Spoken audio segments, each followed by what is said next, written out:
além da CPMI do INSS, o governo Lula dormiu com mais uma derrota na última noite, a derrubada dos vetos presidenciais. Nós vamos acionar a nossa repórter de Brasília, Berenice Leite, que traz mais informações. Com Haddad curtindo férias e Lula passando vergonha lá no Canadá, os comandantes do Brasil não assistiram às vitórias da oposição com grande adesão de partidos que compõem a esplanada. Berenice, boa tarde. Obrigada, Tawane. Boa tarde para você também, para todos que nos acompanham aqui no Jornal da Oeste, essa sessão do Congresso que estava demorando, né? Já tinha mais de um ano que não ocorria esta sessão e por isso foram acumulados vários vetos presidenciais a serem analisados, mais de 60.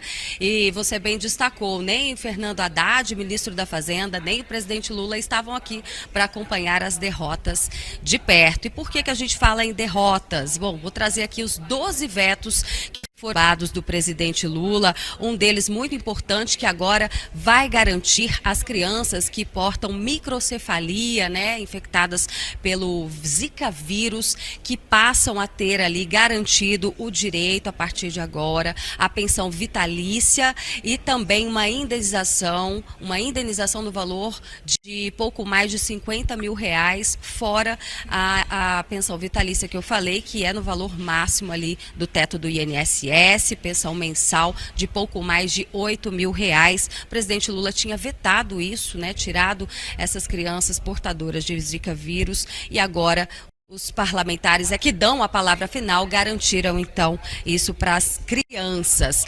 Outros pontos importantes que eu destaco aqui foi a vitória da Frente Parlamentar da Agropecuária. Vários vetos, entre eles o que garante a permanência integral do que foi aprovado aqui na Casa Legislativa em relação ao marco temporal. O marco temporal que traz mais segurança jurídica para o campo, já que os indígenas, de acordo com a lei aprovada aqui, não podem reivindicar novas terras desde que comprovem que já as ocupavam antes de 1988, quando foi promulgada a Constituição Federal.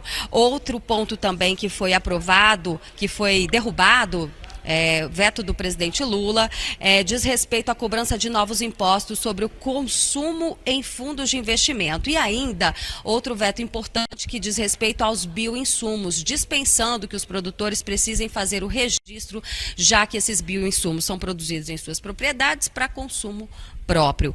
Agora, tem um veto aqui que foi um acordo com a base do governo. O presidente Lula derrubou, aliás, o presidente Lula vetou, mas depois os próprios aliados aqui da sua base votaram para derrubar e diz respeito ao fundo eleitoral. 1,3 bilhão de reais estão garantidos para o ano que vem, 2026. Tem eleição e a festa está garantida, né? Um acréscimo aí de mais de 600 milhões de reais, então totalizando essa verba de 1,3 bilhão. Ainda lembrando que nesta sessão do Congresso não foram analisados todos os vetos, isso vai ficar para daqui um mês, né? Se tudo der certo e eles não adiarem novamente, ainda tem muita coisa para ser analisada, vetos inclusive da época da gestão de Jair Bolsonaro.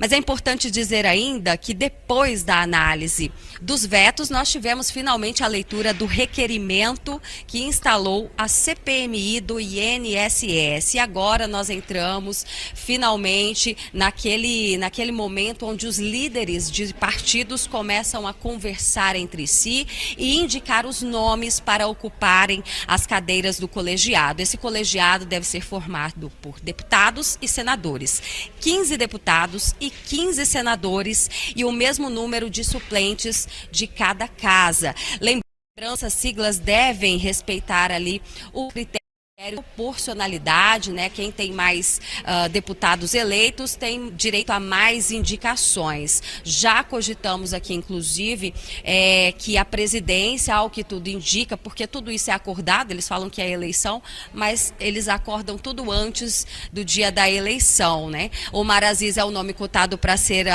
ocupar a presidência desta CPMI e a gente sabe como foi a sua atuação na CPI da Covid. Omar Aziz é do PSD, ele é considerado ali um partido que até atua junto com o governo Lula, não é Um nome que assusta, né? Pelo contrário, o governo que até então era contra a instalação desta comissão de investigação, agora passa a deter ali, tentar influenciar de certa forma e impedir que a oposição coloque deputados ou senadores para ocupar esses cargos-chave, no caso presidência e relatoria.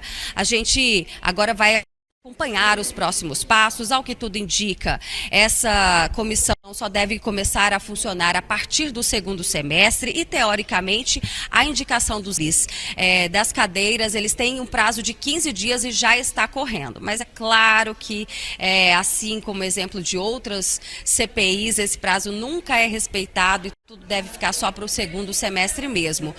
Outra informação importante é que a CPMI tem a duração de 180 dias e, portanto, deve pegar ali os primeiros meses do ano que vem, se continuar aí nessa morosidade. A gente vai seguir acompanhando tudo, mas, claro, é já uma derrota para o governo Lula. Afinal, uma pesquisa recente mostra que a população acredita que a atuação do governo Lula, 54% acredita que a atuação dele tem sido muito fraca em relação às fraudes, né, o roubo dos aposentados. Volto com você, Tawane.